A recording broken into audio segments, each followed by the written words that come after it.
ज्योति निरंजन सर्वपुरुष काल ब्रह्म के 21 ब्रह्मांडों में फंसी सभी आत्माएं उस परम पिता परमेश्वर अनंत ब्रह्मांडों के रचयिता कबीर देव की प्रिय संतानें हैं।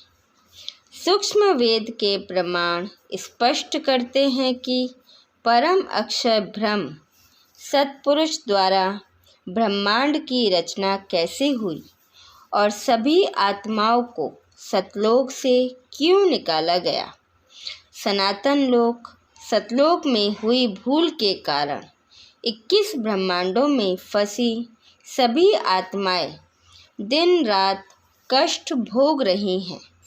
परमेश्वर कबीर देव प्रत्येक युग में इस मृत लोक में आकर अपनी पुण्य आत्माओं से मिलते हैं और उन्हें अपने सत्य ज्ञान का उपदेश देकर अपने बच्चों को मुक्ति दिलाते हैं। परमेश्वर कबीर जी कहते हैं, गोता मारूं स्वर्ग में जा बैठूं पाताल, गरीब दास ढूंढता फिरूं अपने हीरे मोती लाल। कबीर परमेश्वर सुख के सागर हैं। वे ब्रह्म काल के मलिन लोक में पीड़ित आत्माओं को सुख प्रदान करते हैं, जबकि हम आत्माओं ने अपने सुखदाता पिता को धोखा देकर बड़ी भूल की थी। सभी आत्माओं के निवास स्थान सतलोक में सब कुछ प्रचुर मात्रा में है। अमर लोक में किसी वस्तु की कमी नहीं है, कोई दुख या कष्ट नहीं है। फिर भी हम आत्माओं ने उस परमेश्वर को धोखा दिया जिसने हमारे लिए ही सारी सृष्टि रची थी। सत्पुरुष दयालु है, इसलिए वे क्षमा करते हैं और उन सभी प्रभु प्रेमी आत्माओं का खुले हृदय से स्वागत करते हैं जो अपने मूल स्थान पर लौटने की आकांक्षा रखते हैं। जो सुपात्र आत्माएं दास्य भाव रखती हैं और स्वयं कबीर परमेश्वर द्वारा बताई गई सच्ची भक्ति की मर्यादा का दृढ़तापूर्वक पालन करती है, उनके लिए वे कुछ भी कर सकते हैं। काल लोक में सभी रिश्ते झूठे और तुच्छ हैं। कबीर परमेश्वर का अपनी प्रिय आत्माओं के प्रति अगाध प्रेम स्वार्थ से परे है, जो किसी अन्य रिश्ते में नहीं है। कबीर परमेश्वर के एक अनन्य भक्त, जिन्हें भक्त त्रिलोचन के नाम से जाना जाता है, के उदाहरण के माध्यम से हम यह दर्शाएंगे कि हमारे परम पिता परमेश्वर को प्रत्येक आत्मा कितनी प्रिय है, जो अपने प्रिय भक्त के जीवन में खुशियाँ लाने के लिए हर संभव प्रयास करते हैं। वे अपने बच्चों का ध्यान रखते हैं और ज़रूरत के समय उनके साथ खड़े दिखाई देते हैं। कबीर परमेश्वर का पूर्ण ज्ञान आंखें खोलने वाला है, जो जानकारी प्रदान करता है काल लोक में आत्माओं के कष्ट का कारण क्या है। कसाई काल के अत्याचारों से आत्माओं की रक्षा कौन कर सकता है। मोक्ष प्राप्ति ही मानव जन्म का एकमात्र उद्देश्य है। मोक्ष केवल परम अक्षय ब्रह्म की सच्ची भक्ति से ही प्राप्त होता है। जब तक हम परमेश्वर कबीर जी के इस ज्ञान से परिचित नहीं हो जाते, तब तक हमारा जीवन पशु से भी बदतर है, चाहे हम मनुष्य वेश में ही क्यों ना हो। मनुष्यों को गृहस्थ जीवन में रहते हुए भी सतभक्ति करते रहना चाहिए। परमेश्वर कबीर ऐसे मनुष्यों पर कृपा करते हैं जो उनके प्रति दृढ़ रहते हैं। परमेश्वर उनके जीवन में आने वाली सभी बाधाओं को दूर करते हैं, जो किसी गंभीर पाप के कारण उत्पन्न होती है। परमेश्वर कबीर उस पाप को हल्का करके उस भक्त का जीवन सुगम बनाते हैं। परमात्मा अपने प्रिय बच्चे के लिए संस्कार बदलकर सुख समृद्धि से परिपूर्ण नई लिपि लिखते हैं। परमात्मा अपने भगत के लिए ऐसी व्यवस्था करते हैं कि उसे पिछले दुखों की याद भी नहीं रहती। कबीर परमात्मा अपने प्रिय बच्चों के जीवन में शैतान काल द्वारा बोए गए कांटे रूपी पापों को झाड़ते रहते हैं, जो पवित्र सूक्ष्म वेद में लिखी निम्नलिखित अमृतवाणी से सिद्ध होता है। गरीब पतिव्रता जमीन पर ज्यों ज्यों धर है पाँव, समर्थ झाड़ू देत है ना कांटा लग जाए। यह सब भक्त त्रिलोचन की वास्तविक कथा से सिद्ध होता है, जिसका प्रमाण सूक्ष्म वेद अर्थात सच्चिदानंद घन ब्रह्म की अमृतवाणी से लिया गया है। आइए आगे बढ़ते हैं और जानते हैं त्रिलोचन कौन थे। भगवान अपने प्रिय आत्मा त्रिलोचन के लिए सेवक बन गए। त्रिलोचन महाराष्ट्र के सोलापुर जिले के बरसी निवासी परमेश्वर कबीर जी के एक अनन्य भक्त थे। सिख धर्म के पवित्र ग्रंथ श्री गुरु ग्रंथ साहिब में संकलित उनकी कविताएं इस बात पर प्रकाश डालती हैं कि उन्होंने भक्ति मार्ग में दिखावटी कर्म कांडों और पाखंड की निंदा की थी। उन्होंने वैरागी होने का दिखावा करने के बजाय हृदय की पवित्रता पर जोर दिया। वे केवल एक ईश्वर की उपासना करते थे। ईश्वर उन आत्माओं को महत्व देते हैं जो दास्य भाव रखते हैं और उनके प्रति दृढ़ और निष्ठावान रहते हैं, तब ईश्वर निकट आते हैं। भगवत प्रेमी पुण्य आत्मा त्रिलोचन सत्पुरुष को इतने प्रिय थे कि भगवान ने स्वयं अपने प्रियतम पुत्र त्रिलोचन के लिए दास की लीला की। तो पूरी कहानी क्या है, आइए इसका जवाब जानने के लिए गहराई से जानें। कबीर परमेश्वर अपने दिव्य विधान के अनुसार काल लोक में आकर भगत त्रिलोचन की आत्मा से मिले, जो अपने पूर्व मानव जन्मों में जीवित थी, और उसे अपनी सच्ची भक्ति प्रदान की।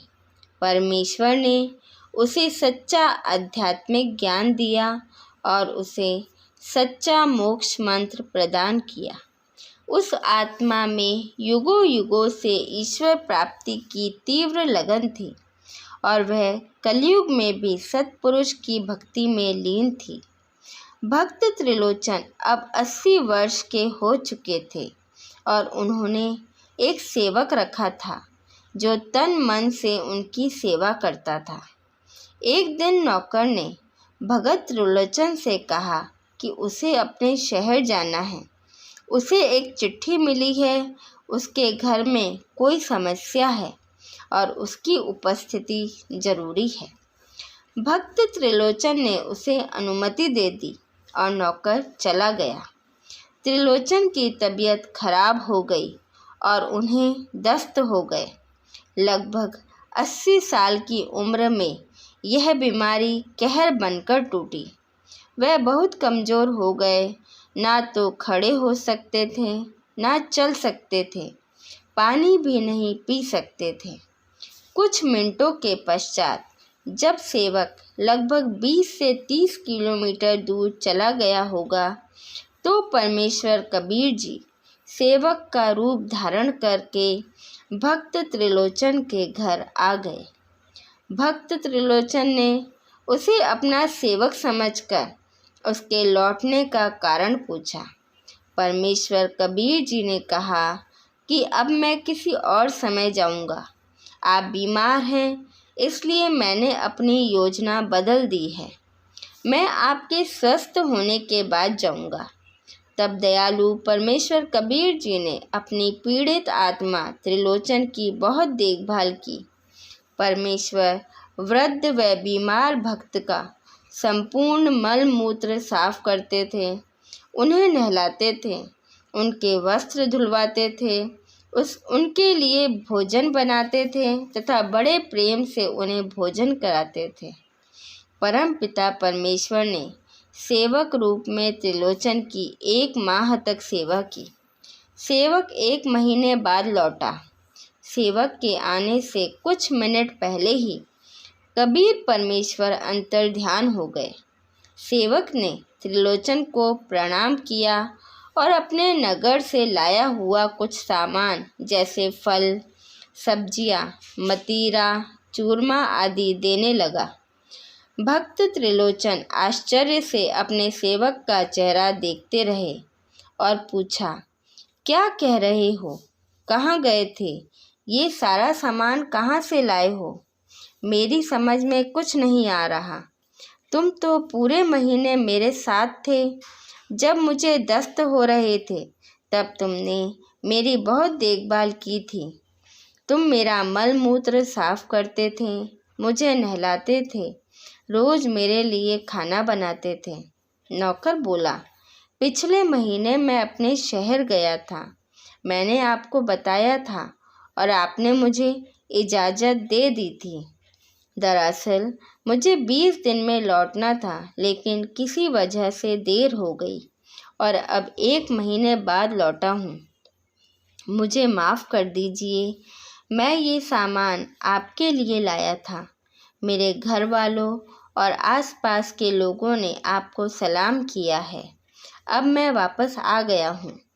भक्त त्रिलोचन आश्चर्यचकित हो गए और आँखों में आंसू भरकर बोले, वह कौन था जिसने पूरे महीने मेरी गोबर साफ की और मुझे दुलारा? त्रिलोचन को तुरंत समझ में आ गया, ओह, यह तो मेरे सेवक के रूप में भगवान थे और मैं उन्हें पहचान ही नहीं पाया। हे दयालु भगवान, आपने अपने बच्चे के लिए इतना कुछ किया, यहाँ तक कि मेरी गोबर भी साफ की। भगत त्रिलोचन बुरी तरह से रो पड़े। यह 100% सत्य कथा है। ये कोई लोक कथाएं नहीं हैं। इसी तरह कबीर परमेश्वर हर पल अपने बच्चों से जुड़े रहते हैं और इसी तरह खुशियाँ देते रहते हैं। सच्चिदानंद घन ब्रह्म की वाणी में इसका उल्लेख है।